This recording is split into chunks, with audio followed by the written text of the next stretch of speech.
स्वागत है आपका हमारे चैनल मोहित एजुकेशन सेंटर पर। तो कल हमने बायोलॉजी के कुछ महत्वपूर्ण प्रश्न देखे थे जो कोशिका से संबंधित थे। हमने देखा था कि कोशिका का खोज किसने की थी और बायोलॉजी का इतिहास थोड़ा जाना था, किस किस भागों में बांट करके बायोलॉजी को पढ़ा जाता है। तो आज हम उसी के आगे कंटिन्यू करेंगे।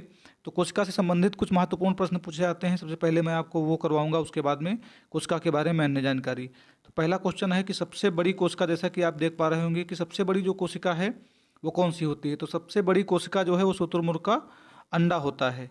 तो दूसरा क्वेश्चन है जो सबसे छोटी कोशिका है। तो सबसे छोटी कोशिका जो होती है वो होती है माइक्रोप्लाज्मा। फिर हम आगे की ओर देखेंगे, मानव में सबसे बड़ी कोशिका। अभी तो हमने देखा था कि जो सबसे बड़ी कोशिका है वो हमने देखा था शुतुरमुर्ग का अंडा।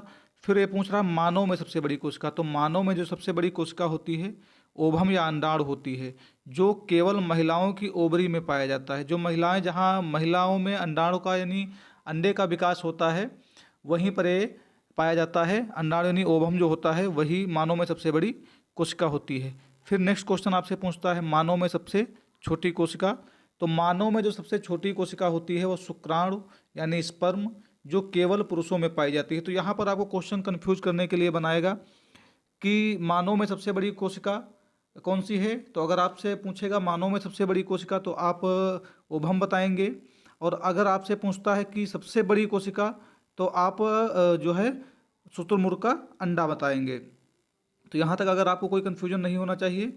आगे चल करके हम आगे देखते हैं कि यहाँ से जो कोशिका हमारा होता है वो मेन चैप्टर कोशिका का स्टार्ट होता है। यहाँ तक तो हमने कोशिका के इतिहास के बारे में जाना है। तो जब अब यहाँ से स्टार्ट होता है हमारा कोशिका विभाजन।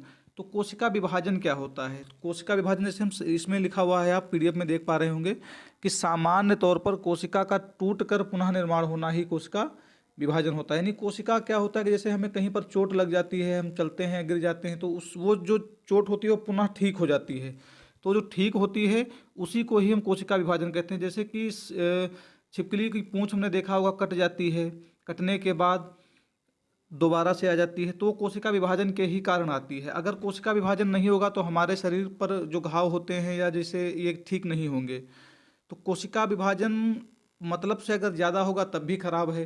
अगर कोशिका विभाजन अधिक हो रहा है किसी अंग में तो वहाँ पर अन्य अंगों को प्रभावित करता है और वहाँ पर कैंसर का रूप ले लेता है। तो यहाँ पर लिखा, अब आगे देखेंगे जो सबसे तेज कोशिका विभाजन होता है, जो शरीर में सबसे तेज कोशिका विभाजन होता है वो होता है लीवर, या लीवर में होता है। यहाँ पर नेतृत्व लिखा होगा, लीवर नेतृत्व नहीं होगा। जैसे लिखा है यहाँ सबसे तेज कोशिका विभाजन लीवर में होता है, नेतृत्व नहीं होगा, यहाँ पर यकृत होगा। ये टाइपिंग में मिस्टेक हो गया है। तथा सबसे धीमा कोशिका विभाजन जो होता है वो तंत्रिका तंत्र यानी न्यूरॉन्स में होता है, जो मस्तिष्क यानी हमारे जो सर में होता है सबसे धीमा कोशिका विभाजन होता है। इसीलिए सर की जो चोट होती है वो जल्दी ठीक नहीं होती है। आगे देखेंगे अब कोशिका में जो पाया जाता है वो देखेंगे कोशिका झिल्ली क्या होती है।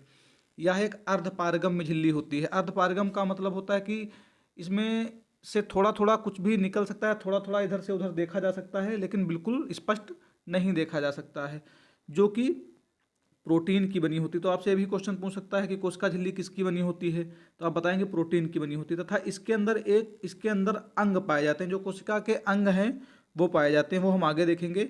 यह पादप एवं जंतु दोनों में पाया जाता है। यानी यह जो कोशिका झिल्ली होती है पेड़ पौधे और जंतुओं में दोनों में पाई जाती है। फिर आगे देखेंगे कोशिका भित्ति क्या होती है। कोशिका भित्ति यह कोशिका झिल्ली के बाहर पाया जाता है। यह केवल पादपों यानी पेड़ पौधों में पाया जाता है। जो कोशिका भित्ति होती है या मानव में या जो जंतुओं में नहीं पाई जाती, यह केवल पेड़ पौधे यानी पादप में पाई जाती है। तथा यह सेल्यूलोज का बना होता है। नहीं, जो पेड़ पौधे होते हैं उसके आस हमने देखा होगा कठोर टाइप का, वो कोशिका भित्ति होती है, यह सेलुलोज की बनी होती है। फिर आगे देखेंगे हम साइटोप्लाज्मा। साइटोप्लाज्मा क्या होता है? यह कोशिका झिल्ली के अंदर पाया जाने वाला एक गाढ़ा चिपचिका द्रव होता है, जो कोशिका के अंदर उपस्थित अंगों को आपस में चिपकने अर्थात आपस में सटने से रोकता है। तो जो एक साइटोप्लाज्मा होता है ये क्या करता है, जो कोशिका झिल्ली होती है हमारी, इसी के अंदर एक गाढ़ा चिपचिपा, मतलब गाढ़ा होता है, चिपचिपा लेई के टाइप का होता है, जो इसी के अंदर भरा होता है। इसका मुख्य कार्य होता है कि ये इसमें जो अंग होते हैं इनको आपस में सटने ना दे। इसे कोशिका द्रव के नाम से भी जाना जाता है। इसका नामकरण जो किया था वो पुरकिंजे नामक एक वैज्ञानिक हैं, उन्होंने किया था। और इसमें जो होता है 85% जल होता है, 85% जो होता है पानी पाया जाता है। पुरकिंजय ने इसे जीव द्रव्य भी कहा है, जीव द्रव्य भी कहा है।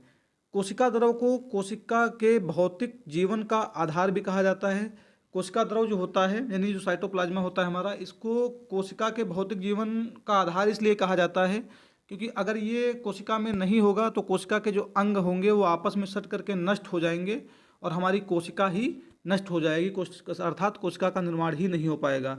इसलिए इसको कोशिका के भौतिक जीवन का आधार कहा गया है। आगे देखते हैं कोशिका के अंग। तो आज तक यहीं रखेंगे, कोशिका के अंग हम नेक्स्ट वीडियो में देखेंगे। आशा करता हूँ वीडियो अच्छा लगा होगा। जय हिंद।